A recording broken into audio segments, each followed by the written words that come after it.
Ngiyathobeka kakhulu. Ngiyathobeka phambi kwamaqhawe indlunkulu. Ngithobeke isile sesidalweni esaqamalanga amabili esithi thina siyamisa uZulu kumanzonzo kuyashisa Zulu siyamisa thina siyamisa uZulu kumanzonzo kuyashisa Zulu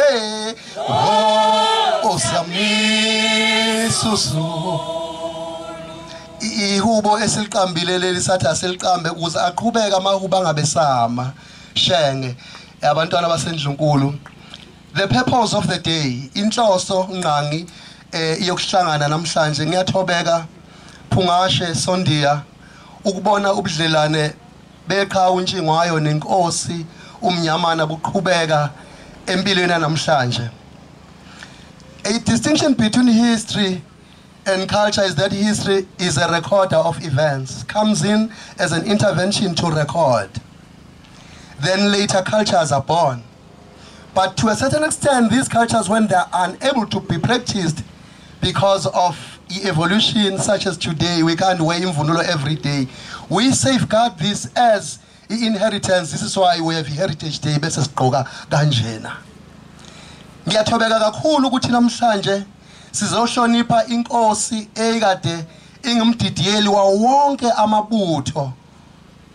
Yaphinde yaba nguNdunankulu wesizwe sikaPhunga noMageba.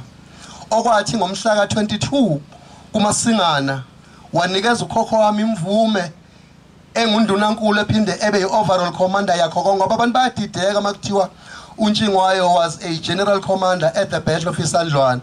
He was not an overall commander wawonke izimpi ezazikhona impi yaseSandlwana kodwa undunankulu kaPhunga noMageba ngaleso sikhathi kwakungumnyamana ozalwa unqengelele oyekade ekhona ngesikhathi sesilo umgengi ugasalela kandaba kathi sibagasele ngomthande gasela usithi akabala ngemsingisala liphuma khona.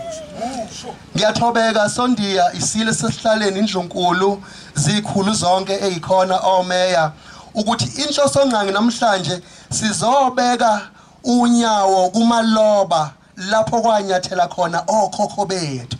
Sizoqinisekisa ukuthi umlando wethu ngeke usafa namhlanje ngoba umntwana kwaphinda ngene usinikeza imvume ukuthi sikhulume ngalomlando engindunankulu kaZulu. Ngithe mangithola lolu ucingo lwamntwana ngaqhaqhazela ngathi ngizoyiqala ngakuphi makuthiwa angizoma lapha ngiyingane encane kangaka ngase ngifonela inkosi yesizwe sakwaKhoza. Yayisithi inkosi shenge nabantwana ndodana uthunywa yimina uma ngabe umntwana ethi hamba uyothula inkulumo. Isizwe sakwaKhoza namakhansela onke neinduna sithi hamba uyosimela. Ngakho ngizama ukusho shenge ukuthi njengoba ngimi lapha ngimi ngemvume yenkosi uze lo mbango kaMpika ivusa kwaMehlwana shenge. Sondiya lembi indlela ebaluleke ngayo sengivala yaqeda idynasty kaNapoleon. So khumbula ukuthi Napoleon Bonaparte wahlasela iSouth of Egypt ngo-1798 wafika wantshontsha ama-artifacts wathi uma ibuyela ngo-1815 wamarcha waye eParis waseba yinkosi. Little did he know ukuthi ingane yakhe uPrince Imperial yotheza lapha lifike limudla iJozi. Ingakho ke lempi ibalekile ngoba namhlanje ngabe sinobukhosi bakaNapoleon Bonaparte kodwa uZulu wabuqeda. Engisho ukuthi inhloso nqangi sengivala kokugcina shenge nebandla ukuthi if we fail to claim the spiritual treasures of those who came before us, we shall be dominated in all the areas of our life. Shenge.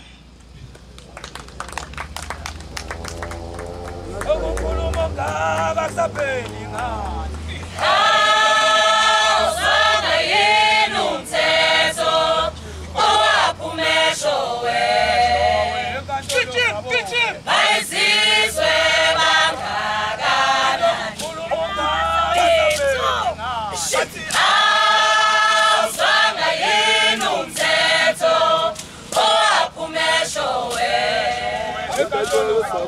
Bayisizwe bangakana Khuluma ngaba sabeni ngathi Awusanga yini umthetho Owaphumesho enkantolo saboshwa Bayisizwe bangakana Kitchen Awusanga yini umthetho Owaphumesho enkantolo saboshwa Bayisizwe